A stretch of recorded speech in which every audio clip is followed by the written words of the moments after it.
Stop right there. Whatever gutter you crawled out of, it doesn't lead through this door.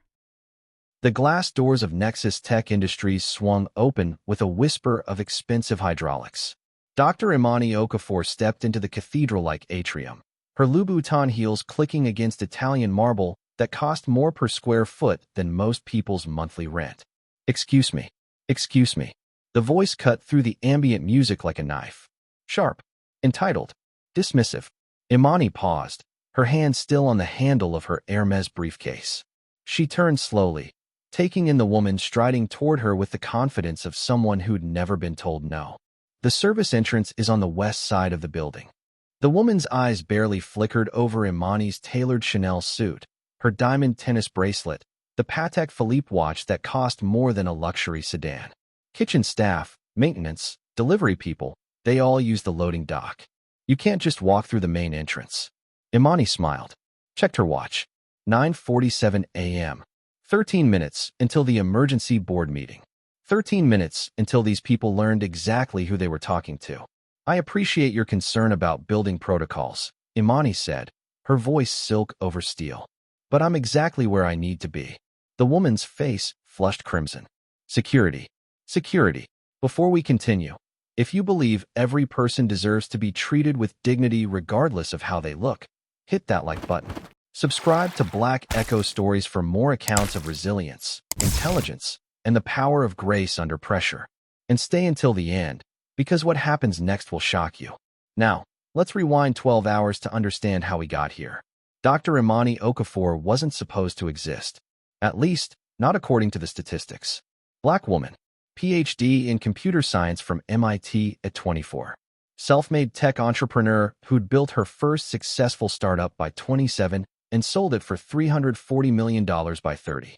Now, at 38, she was the youngest CEO in Nexus Tech Industries' 42-year history.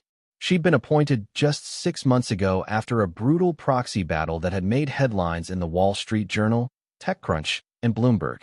The board had split down the middle, half believing she was exactly the visionary leader they needed to compete with Tesla and SpaceX in the aerospace technology sector, half convinced she was too young, too inexperienced, too different. She'd won by a single vote. But winning the title and winning respect were two entirely different battles. Imani had learned that lesson the hard way over the past 6 months. The microaggressions, the questioning of her decisions that her white male predecessor never faced. The way people spoke over her in meetings, then acted surprised when she asserted her authority. The cultural fit, concerns whispered in executive bathrooms. Last night, she'd received an encrypted email from her CFO, Thomas Brennan. 3 senior executives were planning a vote of no confidence. They'd scheduled an emergency board meeting for 10 a.m., claiming urgent concerns about leadership direction and company values. They thought they were going to ambush her. They had no idea she'd been preparing for this moment since the day she accepted the position.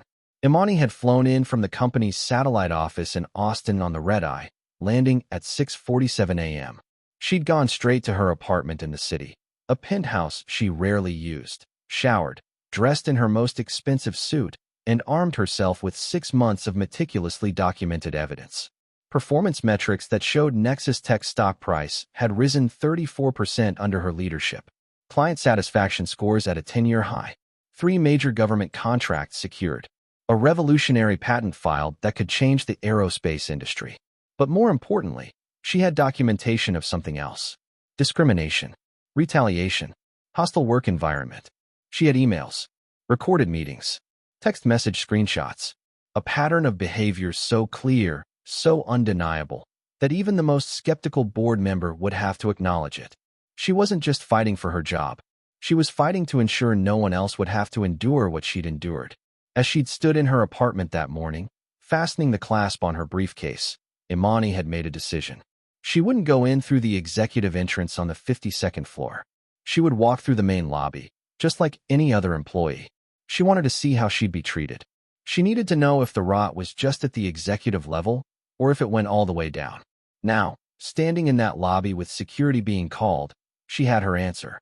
The woman who'd stopped her was Victoria Hastings, Director of Facilities Management. 46 years old, 15 years with Nexus Tech, $120,000 annual salary plus benefits. Imani knew this because she'd reviewed every senior employee's file in her first month. Victoria had been with the company long enough to develop that particular brand of petty authority that comes from managing physical spaces and controlling access.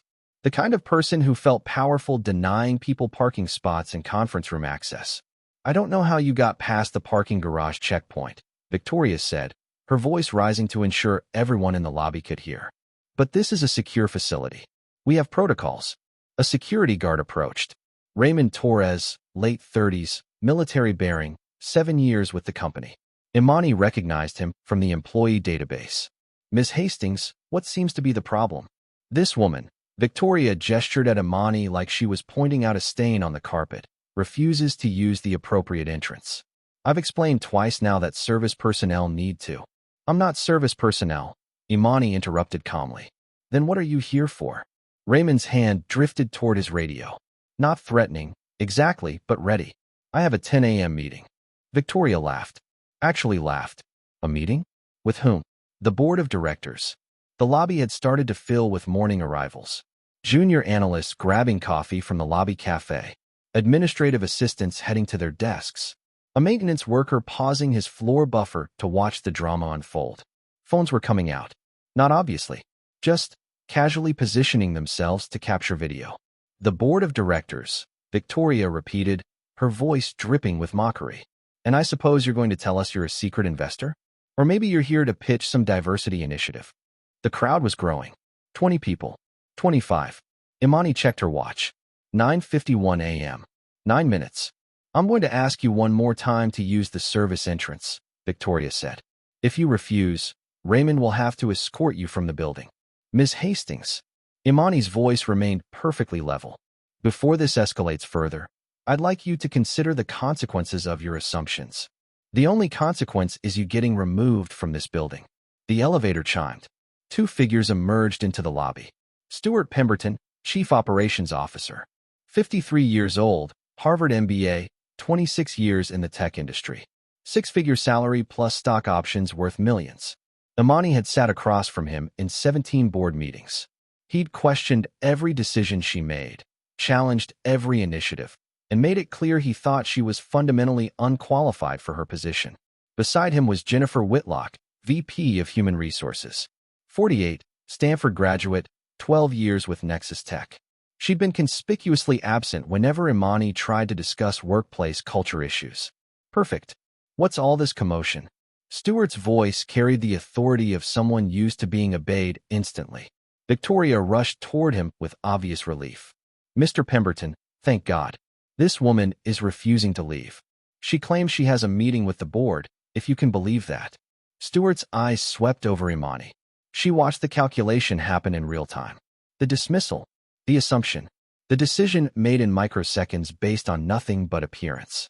"A meeting with the board," he repeated slowly. Then he turned to Jennifer. "Do we have any vendor presentations scheduled this morning?" "Not that I'm aware of." "Any diversity consultants?" Jennifer checked her phone. "No, nothing on the calendar." Imani said nothing. Just stood there, briefcase in hand, perfectly calm. "Ma'am," Stuart addressed her with the kind of exaggerated patience one might use with a confused child. "I don't know who told you that you could just walk into Nexus Tech and demand access to executive areas, but that's not how we operate here." "I didn't demand anything," Imani replied. "I simply walked through the front door of the building where I work." "You work here?" Victoria's voice pitched higher. "In what capacity?" "That's irrelevant to whether she's allowed in the executive areas," Stuart cut in. "Even if she's an employee, which I doubt, she still needs authorization to access the 52nd floor." The crowd had swelled to over 40 people. The lobby cafe had emptied entirely, baristas abandoning their posts to watch. Someone from IT had their phone out, clearly recording. Imani's own phone buzzed. Text message from Thomas Brennan, her CFO. "Where are you? Board is assembling." Stuart and Jennifer just arrived looking smug. She typed back, "In the lobby. Slight delay. Don't start without me. Are you texting?" Stuart's voice carried an edge of anger now. "Ma'am, you need to put your phone away and leave this building immediately." "Or what?" The question hung in the air. "Or we'll have security remove you by force if necessary." Raymond Torres looked increasingly uncomfortable. Sir, maybe we should just verify her identity through the employee system before we. I don't need you to verify anything, Raymond. I'm giving you a direct order. Remove this woman from the building. Imani set her briefcase down carefully, pulled out her phone, opened the camera app and held it at chest level, screen facing the crowd. I'm recording this interaction, she announced clearly. For the record, my name is Dr. Imani Okafor. The date is October 17th, 2024. The time is 9:54 a.m. I am standing in the main lobby of Nexus Tech Industries, where I am employed. I have been asked to leave by Victoria Hastings, Raymond Torres, Stuart Pemberton, and Jennifer Whitlock. I have not committed any crime. I have not violated any policy. I have simply entered this building to attend a scheduled meeting. This is absurd, Stuart snapped. Jennifer, call building security. Get more guards down here. Jennifer was already on her phone. Yes, we need additional security in the main lobby. We have a trespassing situation. Trespassing, Imani repeated. That's a serious accusation, Jennifer. You're saying I'm trespassing in a building where I'm employed. If you're employed here, then prove it. Show us your badge. Imani smiled. My badge is in my office, on the 52nd floor, which is where I'm trying to go. Victoria stepped forward aggressively. This is ridiculous. Raymond, do your job, or I'll find someone who will. 3 additional security guards emerged from a side corridor. The crowd was now over 60 people. Someone had started a group text chain. Imani could see it spreading through the room as more employees rushed down from upper floors. Drama in the lobby. Some woman trying to get to exec floor. Security about to throw someone out. This is wild, get down here. The lead security guard was Anthony Reeves, head of building security. 51 years old, former police officer, not someone who enjoyed uncertainty. What's the situation? Anthony's voice was all business. Stuart took control. This woman is attempting to access restricted areas. She claims to work here, but refuses to provide identification. We need her removed immediately. Anthony studied Imani carefully. Her expensive suit, her designer bag, her complete composure. Something wasn't adding up. Ma'am, if you could just provide some form of ID. I don't owe anyone here identification to justify my presence in this lobby, Imani said clearly. But I will tell you this. In exactly 5 minutes, there's a board meeting starting on the 52nd floor. If I'm not there, the consequences for this company will be significant. Is that a threat? Jennifer's voice went sharp. It's a fact. The elevator chimed again. 3 more people emerged. Board members. Dr. Sharon Kim, independent director. 62, professor emerita of business ethics at Columbia. She stopped short, taking in the scene with obvious confusion. Behind her came Marcus Thornhill, representing the largest institutional investor. 57, managing partner at a major venture capital firm. And finally, David Chun, former CEO and current board chairman.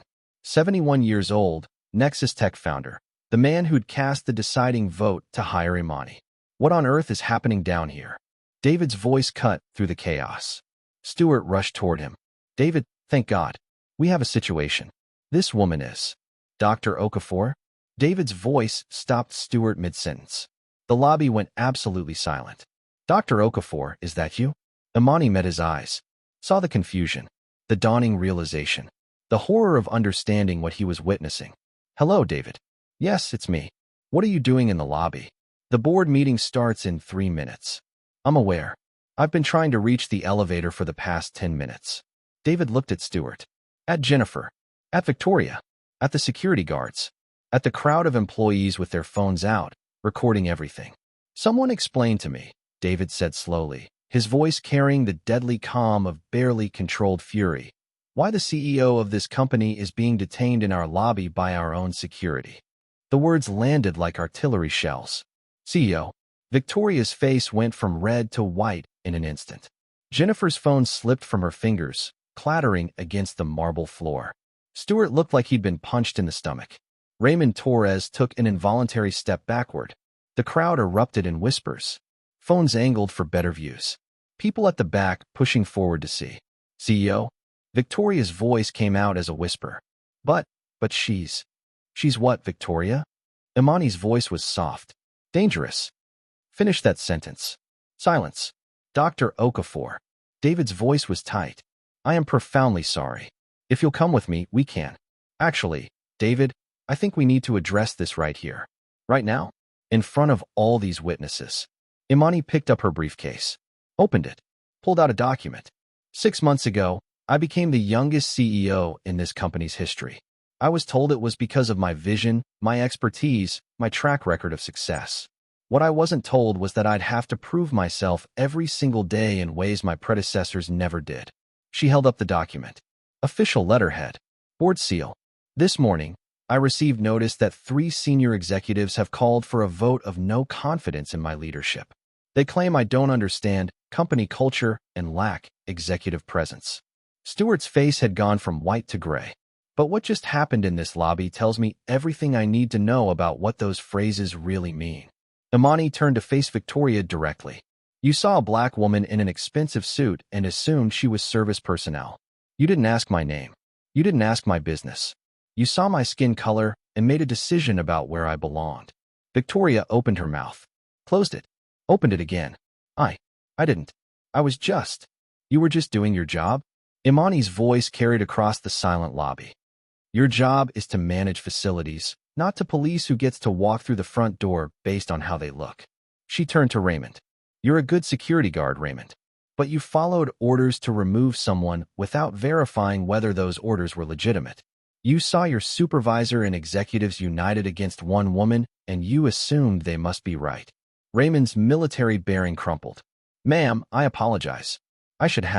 You should have treated me with basic dignity. You should have asked questions. You should have verified information before threatening force. Imani moved to face Stewart and Jennifer.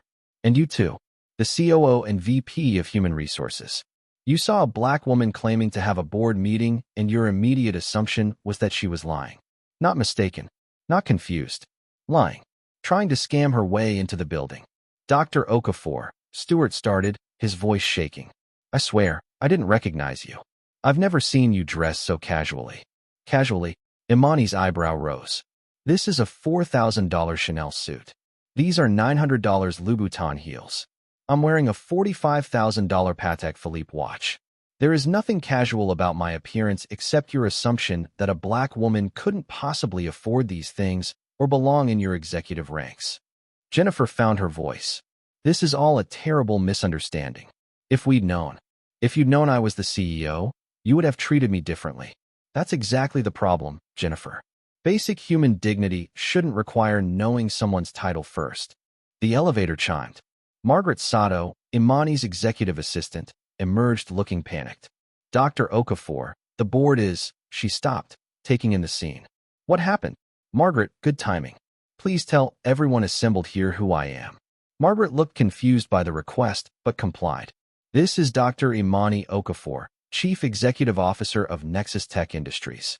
She's been CEO for 6 months, and she noticed the security guards. Wait, why is security here? Because they were about to forcibly remove me from the building. Margaret's professional composure cracked. They were going to what? It's fine, Margaret. Actually, it's better than fine. It's clarifying. Imani turned back to the crowd. Over 80 people now. Phones everywhere.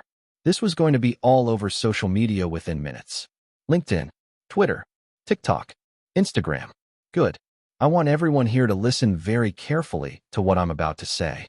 The lobby was so quiet you could hear the fountain in the corner. What happened here this morning is not an isolated incident. It's a symptom of a deeper problem in this company and in this industry. A problem where people make assumptions about who belongs in leadership based on what they look like instead of who they are.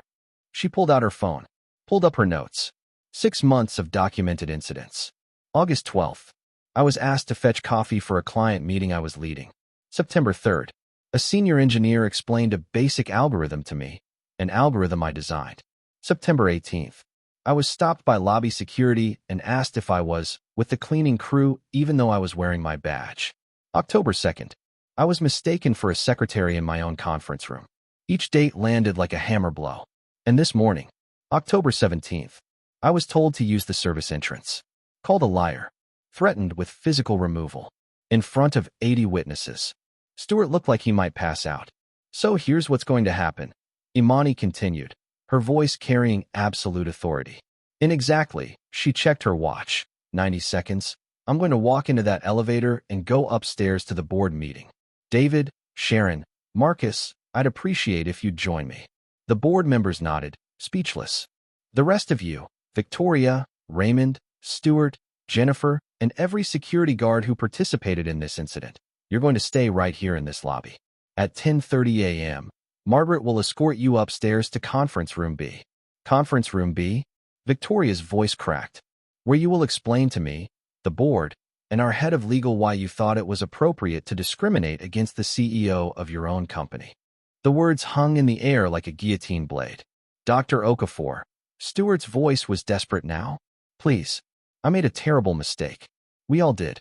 But surely we can resolve this privately. Privately. Imani's voice went cold. You were happy to humiliate me publicly. You'll face the consequences publicly. She turned to the crowd of employees.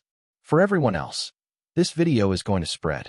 By lunchtime, Nexus Tech will be trending on every social media platform.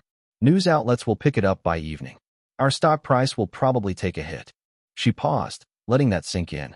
But maybe, just maybe, this will be the wake-up call this company needs. Because if the CEO can be treated this way in your lobby, imagine how every other black and brown person in this building is being treated every single day.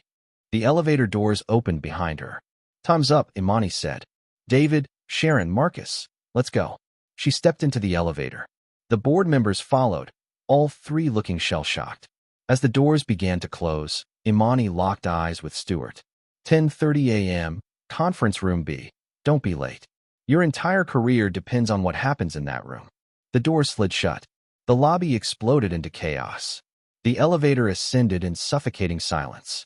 52 floors. 90 seconds that felt like an eternity. David Chun stood in the corner, his hands clasped behind his back, staring at the floor numbers climbing. Sharon Kim had her arms crossed, jaw tight. Marcus Thornhill kept glancing at Imani, then away, then back again, like he couldn't quite process what he'd just witnessed.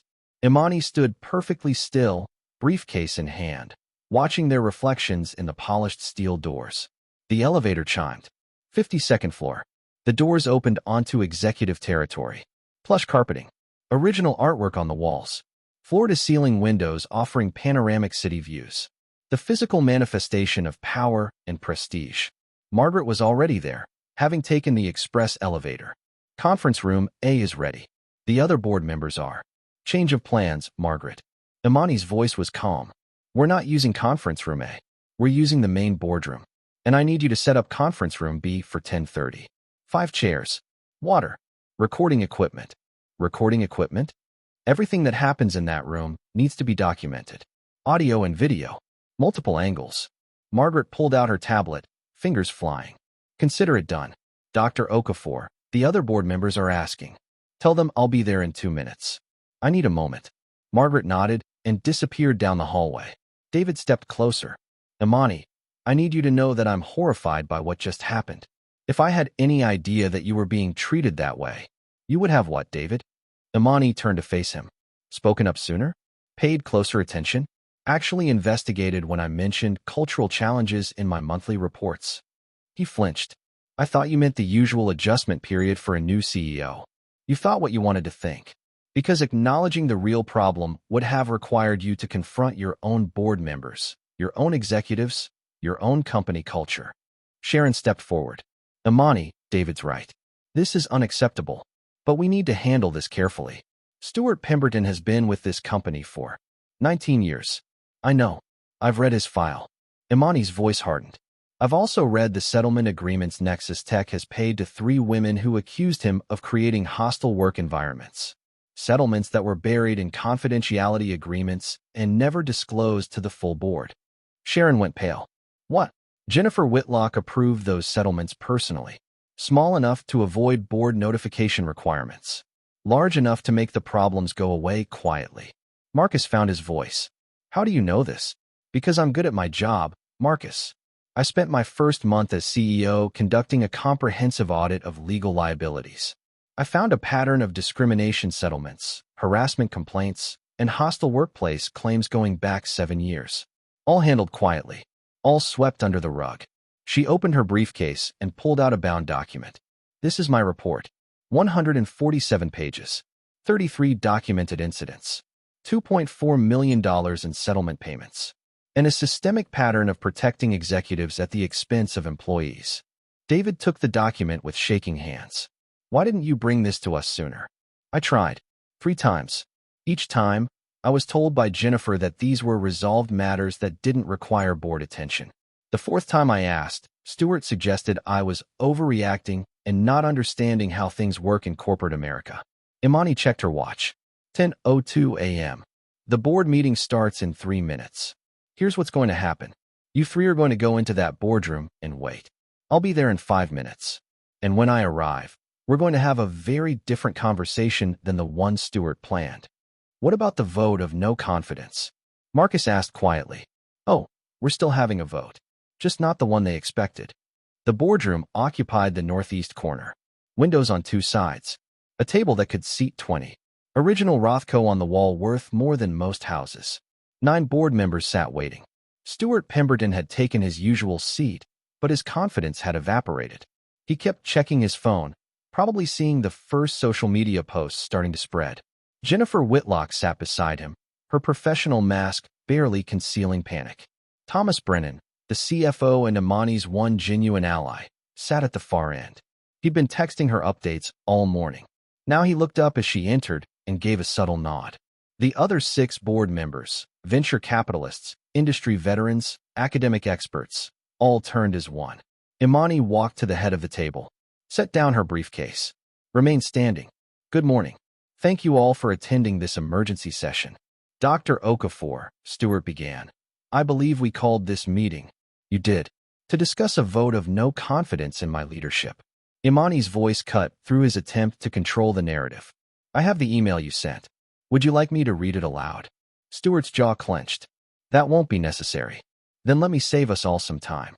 Yes, I know you planned to ambush me this morning. Yes, I know you've been gathering support to remove me as CEO. And yes, I know exactly why. She clicked a button on the remote. The wall-mounted screens came alive. Video footage.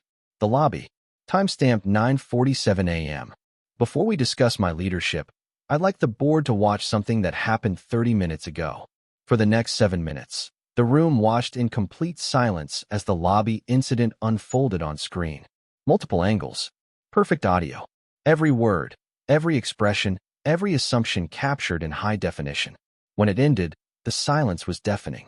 That, Imani said quietly, is your chief operations officer and your VP of human resources ordering security to forcibly remove your CEO from the building because they assumed a black woman in a $4,000 suit couldn't possibly belong in executive territory. Board member Patricia Donovan, a 72-year-old former Fortune 500 CEO, spoke first. Stewart, Jennifer, is this accurate? Stewart's face had gone from gray to green. There was a misunderstanding. A misunderstanding? Patricia's voice could have flash-frozen nitrogen. You threatened to have her removed by force. I didn't recognize her. Stewart's desperation was showing. She wasn't wearing her usual. What I was wearing is irrelevant, Imani interrupted. What matters is that you saw a black woman and immediately assumed she was trespassing. You didn't ask questions. You didn't verify identity. You saw my skin color and made a decision. Jennifer tried a different approach. Dr. Okafor, I genuinely apologize. But this seems like an overreaction to an honest mistake. Surely we can. An honest mistake? Imani pulled out another document. Jennifer, you've been VP of Human Resources for 12 years. In that time, Nexus Tech has paid out $2.4 million in discrimination and harassment settlements. You personally approved 33 separate payments to employees who experienced hostile work environments. Jennifer's face went white. You buried those settlements under confidentiality agreements. You never reported them to the full board. And when I tried to investigate as CEO, you told me they were resolved matters that didn't concern me. Imani turned to address the full board. For 6 months, I've been documenting a pattern of discrimination, retaliation, and hostile workplace conditions. Not just against me, though that's been constant, but against dozens of employees. Black employees told they weren't culture fits. Women engineers passed over for promotion. LGBTQ+ staff excluded from key projects. She clicked through slides. Statistics. Quotes. Documentation. Our employee satisfaction scores for people of color are 34% lower than for white employees. Our retention rate for women in technical roles is 45% below industry average. Our promotion rate for black employees is less than half the rate for white employees with equivalent qualifications. Board member Rajesh Patel leaned forward. Why wasn't this brought to our attention earlier? I tried, Rajesh. Multiple times. Each time, I was told I was being too sensitive or not understanding company culture, or my personal favorite, creating division where none existed. Thomas Brennan spoke up. I can confirm that. I was in 3 separate meetings where Dr. Okafor raised these concerns and was dismissed. Stewart slammed his hand on the table. This is ridiculous. You're trying to deflect from your own leadership failures by playing the race card. The room went absolutely silent. Say that again, Imani said softly. Stewart realized his mistake too late. I didn't mean. You didn't mean to reveal exactly what you think of me raising legitimate discrimination concerns. You didn't mean to demonstrate the precise attitude that created this toxic culture. She turned to David. This is why I needed this meeting to happen. This is why I walked through that lobby this morning knowing exactly what would happen. Because unless the rod is exposed, it can't be cut out. Patricia Donovan stood up. I move that we table the vote of no confidence and instead vote on emergency disciplinary measures against Stuart Pemberton and Jennifer Whitlock. Seconded, said Marcus immediately. Wait, Stuart stood. You can't just. Sit down, Stuart. David's voice carried absolute authority. You're no longer running this meeting. While the board debated upstairs, conference room B had been transformed into an interrogation chamber. 5 chairs, 5 glasses of water, 3 cameras, 1 audio recorder. Margaret had followed Imani's instructions perfectly. At 10:32 a.m., she escorted the defendants into the room. Victoria Hastings entered first, her earlier confidence completely gone. She'd been crying, mascara streaked, hands shaking. Raymond Torres followed, his military posture maintained, but his face ashen. Anthony Reeves, head of building security, looked like he'd aged 10 years in 30 minutes. Stuart and Jennifer were last, both trying to maintain professional composure, but failing badly. Imani sat at the head of the table. Thomas Brennan sat to her right. To her left was Sarah Martinez, head of legal, a woman Imani had hired 2 months ago specifically because she was willing to hold powerful people accountable. Please sit, Imani said. They sat. Before we begin, I want to clarify something. This is not a court of law. You're not on trial. However, everything said in this room is being recorded and will become part of your permanent employment records. You have the right to have legal representation present. If you'd like to exercise that right, we can postpone this meeting. Silence. No one wanted to delay the inevitable. Very well. Let's start with the facts. At approximately 9:47 a.m. this morning, I entered the main lobby of Nexus Tech Industries. Within 60 seconds, I was confronted by Victoria Hastings and told to use the service entrance. Victoria, why did you assume I was service personnel? Victoria's voice came out as a whisper. I don't know. That's not an acceptable answer. You made a decision in seconds. What was that decision based on? I just thought. Victoria stopped. You thought what? Tears started again. I thought you looked like. You weren't dressed like. I was wearing a $4,000 designer suit, a $45,000 watch, carrying a $3,000 briefcase. What about my appearance suggested service personnel? The question hung in the air. Was it my clothes? My accessories? Or was it my skin color? I'm not racist. Victoria's voice cracked. I have black friends I voted for. I don't care who your friends are or how you vote. I care about how you treated me. You saw a black woman and immediately assumed she didn't belong. That's not a mistake. That's bias translated into action. Imani turned to Raymond. Raymond, you're former military. You were trained to assess situations, verify information, make sound judgments under pressure. Why didn't you verify my identity before agreeing to remove me? Raymond's voice was steady but pained. I failed, ma'am. I saw my supervisor and 2 executives united in their assessment, and I assumed they couldn't all be wrong. I should have followed protocol. I should have asked questions. Thank you for that honesty. Imani's voice softened slightly. That's the first genuine acknowledgement I've heard today. She moved to Anthony. Anthony, you're head of building security. You arrived after the situation had already escalated. What did you observe when you got there? Anthony cleared his throat. Honestly, ma'am, I saw a well-dressed woman being calm and professional while multiple people were treating her with hostility. It didn't feel right. But I also saw my team and two executives united in their position, and He paused. I made the wrong call. I should have trusted my instincts. Your instincts were correct. Remember that. Finally, she turned to Stuart and Jennifer. You two present a more complex problem. Victoria, Raymond, and Anthony made split-second judgments. Wrong judgments, but made quickly under pressure. You two had time to think, time to observe, time to question your assumptions. But you chose not to. Stuart tried to speak. Dr. Okafor, I genuinely didn't recognize. Stop. Imani's voice went cold. We've been in 17 board meetings together. I've presented quarterly results to you 4 times. We sat across from each other at the executive retreat last month for 3 days. You didn't recognize me because you never actually looked at me. You saw a black woman in a position of power, and your brain simply couldn't process it as real. She pulled out a document. This is your email from last night. The one calling for today's vote of no confidence. Would you like me to read the relevant section? Stuart said nothing. Dr. Okafor lacks the executive presence and cultural understanding necessary for leadership at this level. Her constant focus on divisive issues like diversity and inclusion detracts from core business objectives. Imani set the document down. Divisive issues. That's what you called my attempts to address systemic discrimination. Divisive. She turned to Jennifer. And you, VP of Human Resources. Your job is literally to protect employees from hostile work environments. Yet you've spent 12 years protecting executives who create those environments. Sarah Martinez spoke for the first time. Jennifer, I've reviewed the settlement files Dr. Okafor mentioned. 33 separate discrimination or harassment complaints resolved with confidential payments.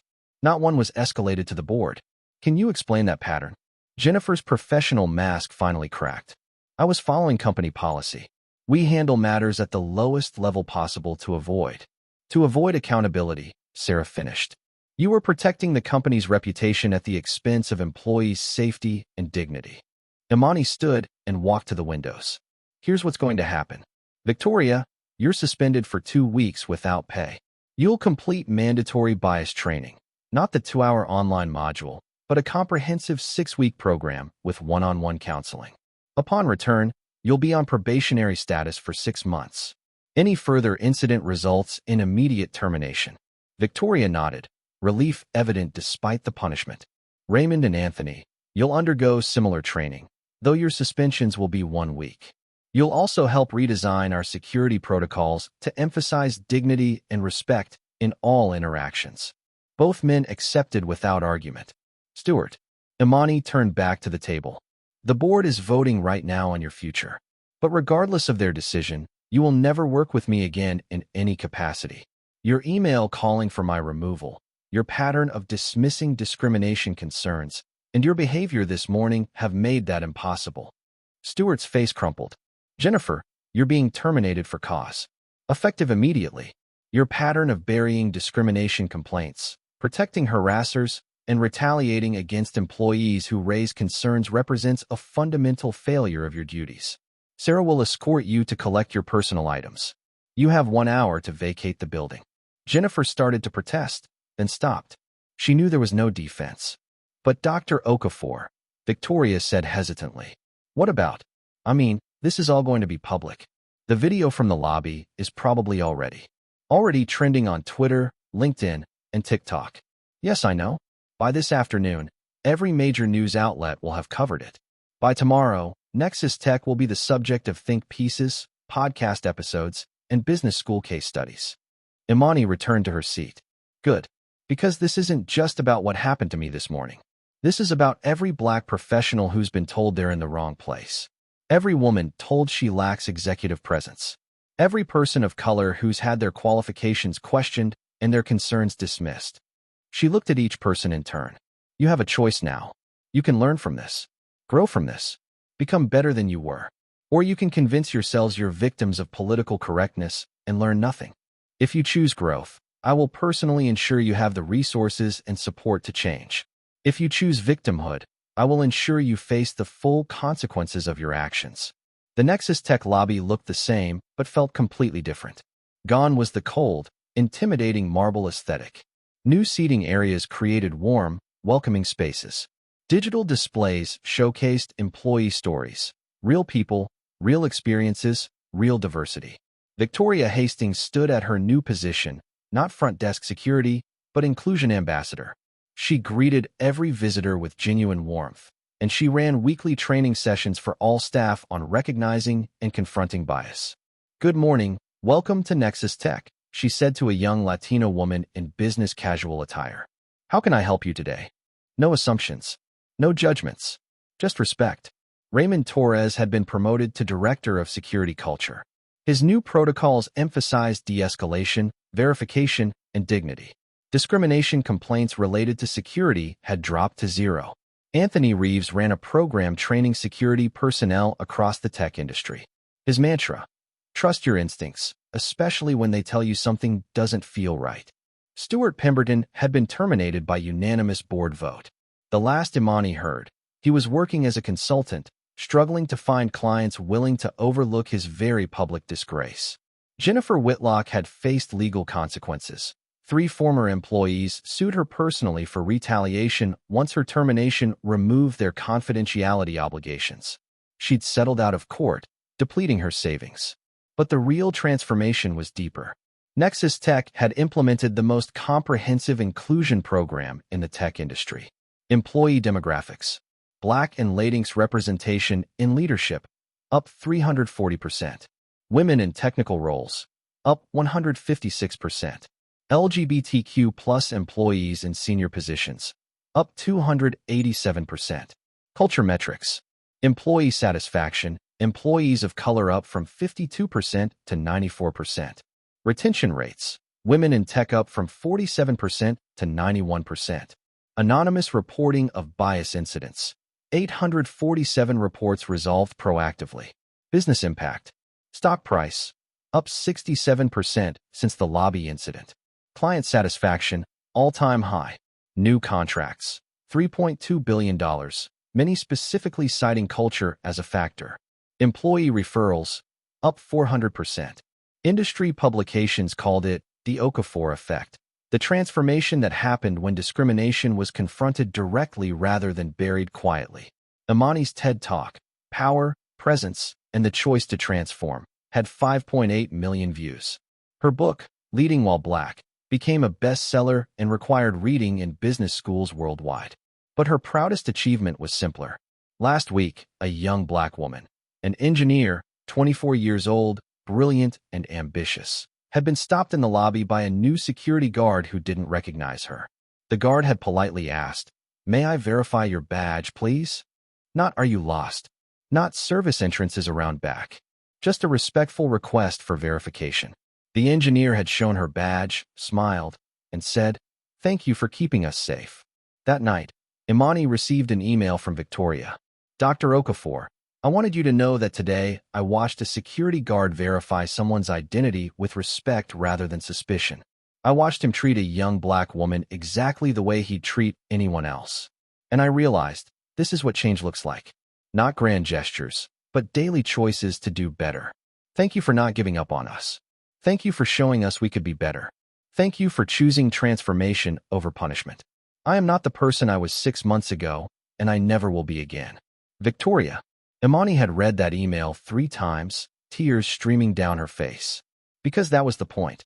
Not revenge. Not humiliation. Not punishment. Transformation. Imani stood in the lobby now, 6 months after the incident that had changed everything. Employees passed by, diverse faces, different backgrounds, all belonging. A white executive held the door for a black maintenance worker. A female engineer explained code to male interns. An LGBTQ plus team lead ran a meeting with complete authority. Normal. Natural. Right. Her phone buzzed. Text from David Chun, board meeting in 10. They want to extend your contract for 5 more years. Unanimous vote. She smiled. The real power hadn't been in firing people. It had been in transforming them. And through them, transforming an entire industry's understanding of what leadership, dignity, and justice actually look like in practice. This story isn't unique. Versions of it play out every single day in offices, boardrooms, and lobbies across the world. The question isn't whether discrimination exists. It's what we do when we encounter it. Do we bury it quietly? Protect the powerful? Maintain the comfortable lie that everything is fine? Or do we confront it directly, demand accountability, and create space for transformation? Dr. Imani Okafor chose transformation, not because she was soft, but because she understood something profound. Real power isn't about bringing people down. It's about lifting everyone up, even those who wronged you, by showing them who they could become. If this story resonated with you, if you believe workplaces should be spaces of dignity for everyone, hit that like button. Subscribe to Black Echo Stories for more accounts of resilience, intelligence, and the transformative power of choosing growth over grudges. Share this with someone who needs to hear that their experiences matter, their dignity is non-negotiable, and change is possible. Because the most powerful response to discrimination isn't revenge. It's revolution through respect. Welcome to Black Echo Stories, where every ending is really a beginning.